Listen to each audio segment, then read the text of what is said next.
you recently posted on Threads that your desire to do this career is dangling by a thread. You had written that you just read Burn It Down. Yeah.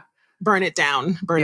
And, I relate. I have felt similar in recent years. And when I talk to any performer friend, whether they're a writer or an actor, we all feel the same way. I have many friends who are series regulars who don't feel secure in their careers. So I'm just wondering, what do you think is the hardest part about being a writer or a comedian right now in general?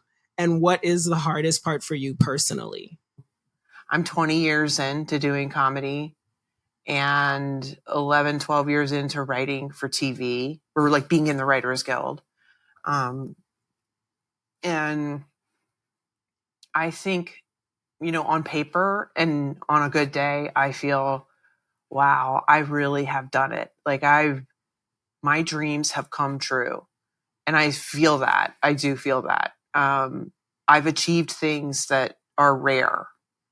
And that feels so incredible. If I could tell my younger self, my teenager self, my college age self, even myself when I first started in comedy, the things I've done, she wouldn't believe it. She would be like, holy shit, But I'm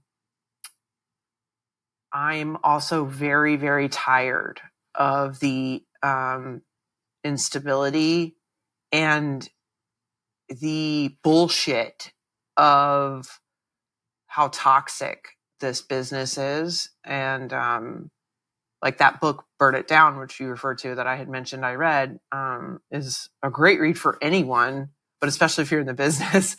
But it's really outlines the ways in which Hollywood is toxic systemically. And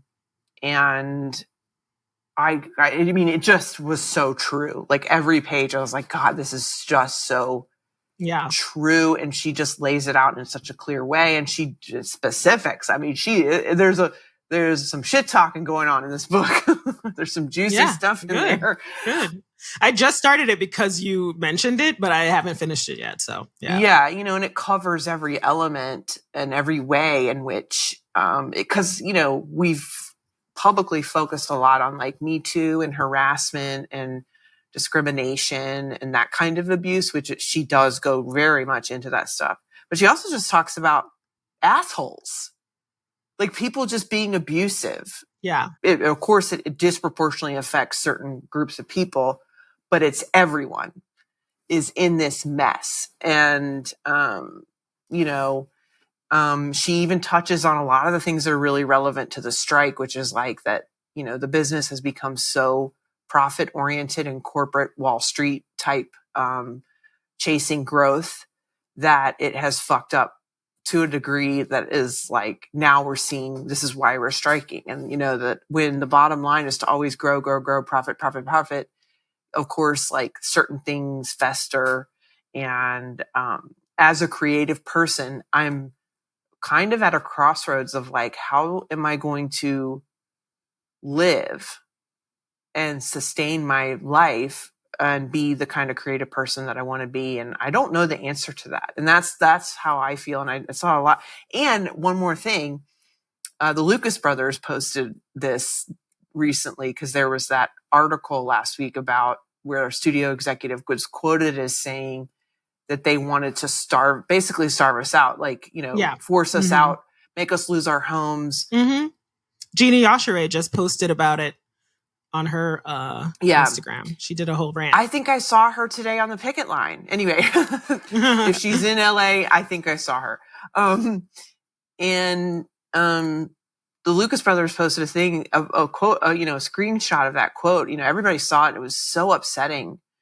And people are like, they're just trying to scare us. And I'm like, I don't know. Somebody said that though. Like, that's just, ugh. But anyway, Lucas brothers were like, how are we going to go back and work with these people?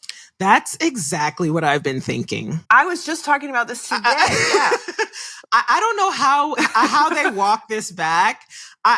So I have so much to say because I'm just like, when I came into the business, I was so green and I was so like immigrant. Like I just, had always lived amongst cultures and populations of people that just get regular jobs. They're nurses, they're doctors, they're accountants, they're teachers. Like nobody goes and does what we're doing. And there were 3 things that really struck me about the industry. Number 1 was how corporate it was while having zero corporate structure within like the writer's room. God. Like there's just like no structure within HR, the career at all. No HR. There's nobody to call when somebody does some fucked up shit. Like you're on your own. No growth. Yeah. No, like just no structure, no real clear ladder. Yet it is an incredibly corporate system. Like it is so money driven. It's insane.